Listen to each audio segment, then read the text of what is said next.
આગળ વાત કરીએ કે આપત્તિના જોખમને ઘટાડવા માટેની મુખ્ય વ્યૂહરચના, તો આર્થિક અને શહેરી વિકાસની વાત કરવામાં આવે તો નબળાઈ અને નબળાઈને વધુ સારી આર્થિક અને શહેરી વિકાસ પસંદગીઓ, પ્રથાઓ, પર્યાવરણનું રક્ષણ, ગરીબી અને અસમાનતાની અંદર ઘટાડો વગેરે પગલાં દ્વારા ઘટાડી શકાય છે. આ વાત કરીએ ઉદાહરણ તરીકે ભારતની અંદર પૂર જોખમ વ્યવસ્થાપન વ્યૂહરચનાઓની અસરકારક અમલીકરણ આત્યંતિક હવામાન પરિસ્થિતિઓને ઘટાડવા અને તેનું સંચાલન કરવામાં મદદ કરી શકે છે.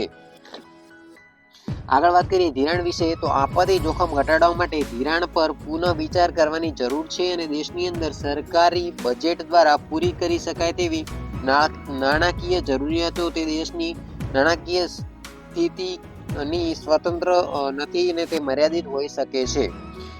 આગળ વાત કરીએ મૂળભૂત ઇન્ફ્રાસ્ટ્રક્ચર વિશે, તો જાહેર આવક દ્વારા બાંધવામાં આવેલા રસ્તાઓ, રેલ, એરપોર્ટ અને પાવર લાઇનો જેવી ઇન્ફ્રાસ્ટ્રક્ચર આપત્તિઓ માટે સ્થિતિસ્થાપકતા હોવું જરૂરી છે અને તેને વધુ ભંડોળની જરૂર પડે છે.